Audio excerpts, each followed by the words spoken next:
Hello बच्चों, एक बार फिर से स्वागत है आपका विद्या स्टडी के चैनल पर।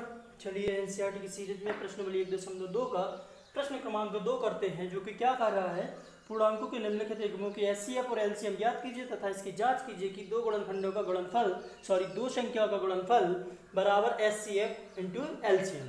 तो सबसे पहले हम थोड़ा सा एलसीएम और एचसीएफ के बारे में जान लेते हैं। वैसे आप लोगों ने पढ़ा होगा, तो एलसीएम और एचसीएफ, ठीक है बच्चों, ये है लघुत्तम समापवर्तक लासा, जिसे क्या बोलते हैं लासा, और ये क्या है मासा। ठीक है बच्चों, थोड़ा सा इसको समझ लें ताकि अपन को आगे के जो सवाल है वो क्लियर हो जाए। ठीक है, तो जैसे कि यहाँ पे एक डेफिनेशन लिखी हुई है, संख्याओं में प्रत्येक उभयनिष्ठ अभाज्य गुणनखंड की सबसे छोटी घात का गुणनफल एचसीएफ। सबसे छोटे की बात करें तो वो हो जाएगा एचसीएफ और सबसे बड़ी घात हो जाएगी एलसीएम। देखिए, अब देख लेना, संख्याओं में संबंध प्रत्येक अभाज्य गुणनखंड की सबसे बड़ी घात का गुणनफल, सबसे बड़ी घात का गुणनफल। तो एलसीएम हो जाएगा क्या, सबसे, जैसे मान के चलिए कोई संख्या दी है, यहाँ पे दी है, मान के चलिए 6 और 8 दी है। ठीक है बच्चों, तो इसका हमें क्या निकालना, एलसीएम, और यहाँ पे क्या निकालना है, इसी का क्या निकालना है, 6 और 8 का एचसीएफ निकालना है। तो हमने क्या कहा कि एचसीएफ मतलब कि सबसे छोटी घात, दोनों में उभयनिष्ठ होनी चाहिए। सबसे छोटी उभयनिष्ठ घात क्या होनी चाहिए बच्चों, उभयनिष्ठ घात होनी चाहिए।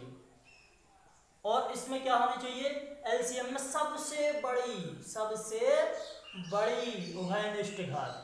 चेक करते हैं, जैसे कि इसका एलसीएम सबसे बड़ी घात, तो हमें अलग अलग, यानी 6 को हम क्या लिख सकते हैं बच्चों, 6 को हम लिख सकते हैं 2 गुणित 3।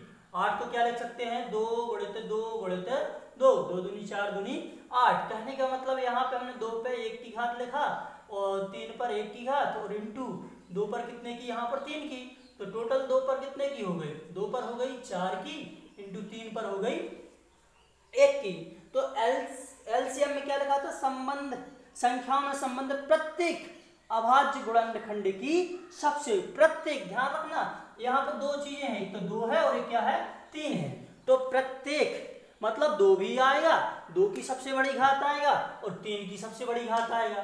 तो 2 की सबसे बड़ी घात क्या है बच्चों, 4 है, और सॉरी 2 की सबसे बड़ी घात है 2 पे 4 की घात, मतलब कि 2 पे 4 की घात, इंटू 3 की सबसे बड़ी घात क्या है, 3 पे 1 की घात। मतलब कि इसका एचसीएफ अगर देखें तो 2 को 4 बार गुणा करना, 2 दूनी 4 दूनी 8 दूनी 16, इंटू 3, तो 16 थी 48। तो बच्चों 6 और 8 का एलसीएम कितना आया, 48।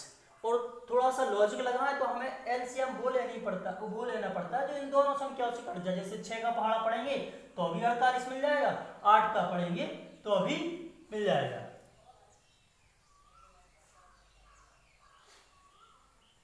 तो ये सॉरी, यहाँ पर 2 पे सबसे बड़ी घात 3 की थी, सॉरी यहाँ पे कितने हो रही है, 3 की घात, ये वाली मान नहीं होगी। सबसे बड़ी क्या है, 2 पे 3 की घात, यहाँ पे 1 पे थी तो वो नहीं लेंगे। कितनी घात होगी, 3, यानी कि 8 3 24 आएगा, सॉरी, इसका एलसीएम कितना आएगा, 24। और अगर इसी की एचसीएफ की बात करें तो सबसे छोटी उभयनिष्ठ संख्या, सबसे छोटी उभयनिष्ठ संख्या देखें तो इसमें क्या थी, 2 की जब हमने एलसीएम लिखा था, 2 के तो ये थे और 8 के ये थे, अभाज्य गुणनखंड लिखे थे। तो यहाँ पे हम देखें सबसे छोटी उभयनिष्ठ घात दोनों में, तो यहाँ पे 2 पे 1 की घात है और यहाँ पे तो 2 पे 3 की घात है। लेकिन हम इसको ऐसा भी तो लिख सकते हैं, मतलब कि इसमें जो दोनों में उभयनिष्ठ हो, तो 1 2 बस मिल रहा है दोनों में उभयनिष्ठ। ठीक है, तो इसका एचसीएफ कितना माना जाएगा, तो माना जाएगा। चलिए बच्चों, तो अब अपन अपने सवाल को स्टार्ट करते हैं। आशा है कि आप लोग समझ गए होंगे। हाँ, तो सवाल है इसका प्रश्न क्रमांक 2 का,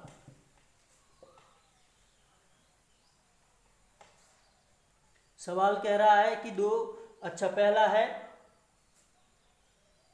26 और 91, 26 और 91 का अपन को निकालना है बच्चों। पहले एचसीएफ निकालना है, फिर एलसीएम निकालना है, ठीक है, और इसकी जांच भी करना है कि दो संख्या का गुणनफल। सवाल देख लेना आप लोग। चलिए, तो सबसे पहले हम इनका क्या निकाल लेते हैं, हम निकाल लेते हैं एचसीएफ। अभाज्य गुणनखंड से ही निकालना है। तो 26 और 91 का HCF, ठीक है बच्चों। तो यहाँ पे हम इसके तोड़ लेते हैं गुणनखंड, 26 के अलग तोड़ेंगे और 91 के अलग तोड़ेंगे। तो 26 के क्या हुए, 2 का पहाड़ा जाएगा, 2 एकम 2, 2 तिया 6 और 13 एकम 13, ठीक है। इसका अच्छा 9 और 1 10, एक है, या तो 3 का जाएगा या फिर 7 का जाएगा। 7 का देखते हैं, 7 एकम 7 बचे 2, 7 3 21 और यहाँ पे 13 एकम 13। चलिए ये इनके क्या हो गए, अभाज्य गुणनखंड हो गए। तो हमें 26 और 91 का क्या चाहिए, HCF। तो बच्चों हमने क्या अभी देखा कि HCF बराबर दोनों की उभयनिष्ठ घात, ठीक है, उभयनिष्ठ घात। तो हमने यहाँ पे देखा कि 26 के अभाज्य गुणनखंड, अभाज्य गुणनखंड कौन कौन से आए हैं, 2 गुणित 13 एवं दूसरी संख्या क्या थी हमारे पास, 91 के अभाज्य गुणनखंड कौन कौन से आए हैं, 7 × 13 यानी 7 गुणित 13। तो आप इसमें बताइए, 2 पे 1 की घात है, 13 पे 1 की घात है, 7 पे, और यहाँ पे हमें क्या चाहिए, HCF चाहिए। HCF मतलब जो दोनों के पास हो। तो बताइए इसमें दोनों के पास क्या है। तो आप देख रहे हैं कि इसमें दोनों के पास क्या है बच्चों, 13 है। क्या है, 13 है। तो अपना HCF हो जाएगा कितना, HCF हो जाएगा 13। चलिए अब हमें इनका क्या निकालना है, 26 और 91 का LCM निकालना है।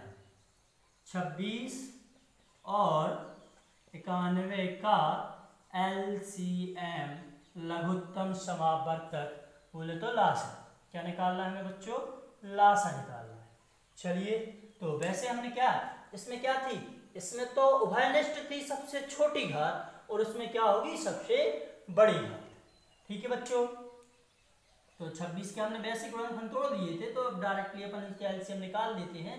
गुणनखंड अपने पास टूटे हुए हैं कि एलसीएम मतलब हमें सबको लिखना है, लेकिन जो बार बार आए उसे नहीं लिखना है।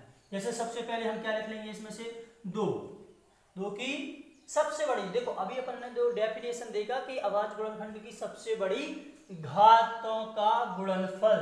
तो यहाँ पे 2 पे 1 की घात है, सबसे बड़ी घात 13 से बोले 13 के पास 1 ही है, 13 की 1 की घात और इनटू में 7 की घात। अब बच्चों तुम बोलोगे कि ये 13 नहीं आएगा, नहीं बिल्कुल नहीं आएगा। क्यों, क्योंकि ये आ चुका है, एक बार आ चुका है, ठीक है। इसकी एलसीएम निकालना मतलब सबसे बड़ी घात क्या है, 1 ही है, ठीक है। तो इसका एलसीएम हो जाएगा बच्चों, इनका गुणा कर दीजिए, तो 13 दूनी 26, 26 इंटू 7, 7 6 42 और हाथ में 2, 7 दूनी 14, सॉरी हाथ में 4, 7 दूनी 14 और 4 18, 182 आ जाएगा इसका एलसीएम बच्चों, ठीक है। अब हमें थोड़ी सी जांच करनी है।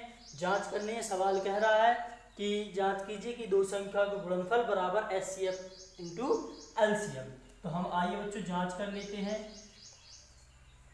जांच दो संख्याओं का गुणनफल। तो वे संख्या कौन कौन सी थी बच्चों, एक तो थी अपने पास क्या 26, सूत्र लगा देते हैं पहले, ठीक है बच्चों। ये सूत्र ही होता है कि जांच करना दो संख्याओं का गुणनफल बराबर LCM इंटू HCF।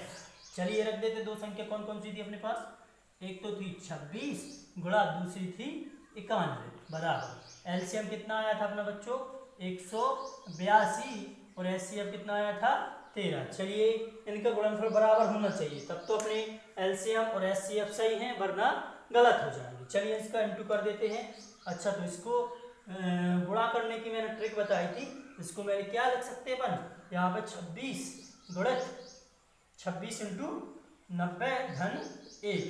तो चलिए इसको गुणा कर देते हैं, 26 एकम 26 और धन 0, 9 का इसमें गुणा कर दीजिए, 9 45 9 6 54 और 9 दूनी 18, 18 और 5 23, 23 में जोड़ दीजिए इसको तो 6, 6, 3, 2।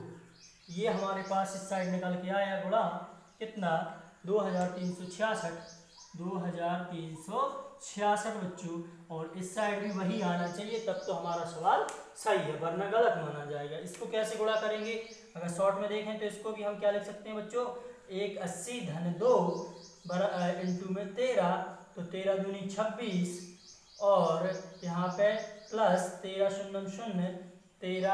आप वैसा गुणा कर लीजिए, दिक्कत नहीं, कैसा भी करें, ठीक है, आप वैसा गुणा कर सकते हैं जैसे आप करते आए। तो 13 का करेंगे 8 बार, 13 पौने 65, 13 6 70, 13 7 91, 13 8 104 और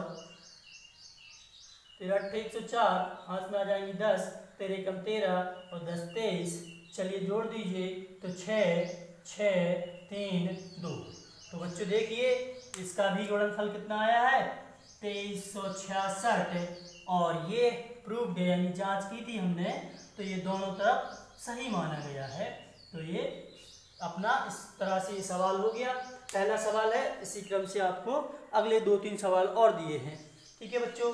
तो बस थोड़ी सी रिक्वेस्ट है आपसे कि अगर वीडियो अच्छा लग रहा है तो इसे लाइक कर दीजिए और अपने दोस्तों के साथ शेयर भी कर दीजिए, ठीक है बच्चों, धन्यवाद।